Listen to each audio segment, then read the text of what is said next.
আসসালামু আলাইকুম সুপ্রিয় কৃষিপ্রেমী ভাইয়েরা, সবাইকে শৌখিন কৃষি ইউটিউব চ্যানেলে স্বাগতম। লাউ চাষের দারুণ একটা ভিডিও নিয়ে আপনাদের মাঝে চলে আসলাম।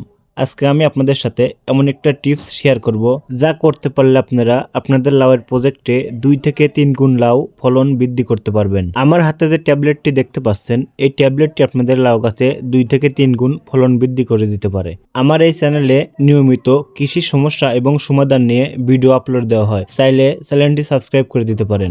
স্ক্রিনে দেওয়া ভিডিওটার মতো কি আপনার গাছে লাউয়ের জালি বা লাউয়ের কড়া নষ্ট হয়ে যাচ্ছে, কিংবা আপনার গাছে লাউয়ের ফুল আসছে না বা ফুল আসলেও ঝরে পড়ে যাচ্ছে? এটা হচ্ছে আমার লাউয়ের প্রজেক্ট। দেখেন, আমার লাউ গাছে কিন্তু প্রচুর পরিমাণে লাউয়ের জালি আসছে, কিন্তু লাউয়ের জালিগুলো সম্পূর্ণ পচে নষ্ট হয়ে যাচ্ছে। তো এই সমাধান এবং এর প্রতিকার হিসেবে আমি কি ব্যবহার করি এবং এর পাশাপাশি 2 গুণ বা 3 গুণ ফলন কিভাবে আমার প্রজেক্টে বৃদ্ধি করি, আজকে সেই নিয়ে আপনাদের সামনে আলোচনা করব।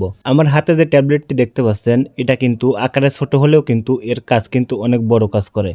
আসলে এই একটা ট্যাবলেট দিয়ে কিন্তু আপনার লাউয়ের প্রজেক্টে 10 থেকে 15% জমি স্প্রে করতে পারবেন।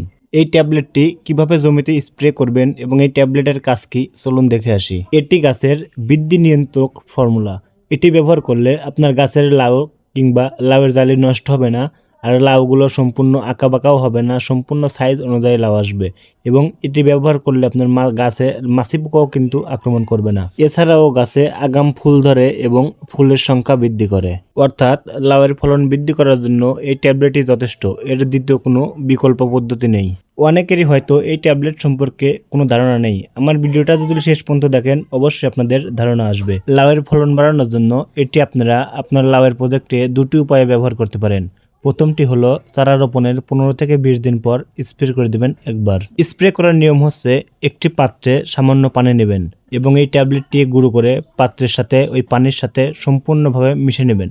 মিশানোর পরে আপনারা আপনাদের বোতল কিংবা টবে করে যতটুকু পানি ব্যবহার করা লাগে ততটুকু পানি অনুযায়ী আপনারা আপনার লাউয়ের প্রজেক্টে স্প্রে করবেন। এরপরে আপনি আপনার লাউয়ের গাছে যখন কচি লাউ কিংবা ফুল বা যেরকম বড় সাইজের লাউ আসা কিংবা লাউ ধরা শুরু করছে, ঠিক সেই সময় কিন্তু আপনারা দ্বিতীয়বার স্প্রে করে দিবেন। তাহলে কিন্তু আপনার লাউ গাছে বাম্পার ফলন হবে। আগের নিয়ম অনুযায়ী কিন্তু আপনারা দ্বিতীয়বারও স্প্রে করবেন। আর হ্যাঁ, দ্বিতীয়বার যখন আপনারা আপনাদের লাউ গাছে স্প্রে করবেন, এর সাথে আপনারা একটি ভিটামিন মিশিয়ে নেবেন এবং ভিটামিনের প্যাকেটের গায়ের নিয়ম অনুযায়ী আপনারা সেরকমভাবেই ভিটামিন সাথে এই ওষুধটি স্প্রে করে দেবেন।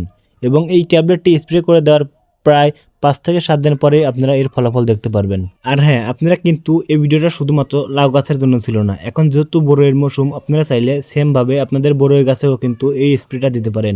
আশা করি আপনাদের বড়ইয়ের গাছের ফুলও নষ্ট হবে না। বা এছাড়াও মরিচ গাছ, পেঁপে গাছ, যে কোনো ধরনের গাছে আপনারা এই ভিটামিন কিংবা এই ট্যাবলেটটি ব্যবহার করতে পারেন। তো ধন্যবাদ সবাইকে ভিডিওটি দেখার জন্য। আর হ্যাঁ, কৃষি সমস্যা এবং কৃষি সমাধান নিয়ে আমার চ্যানেলে ভিডিও আপলোড করা হয় প্রতিনিয়ত। চাইলে চ্যানেলটি সাবস্ক্রাইব করে দিতে পারেন। ধন্যবাদ সবাইকে।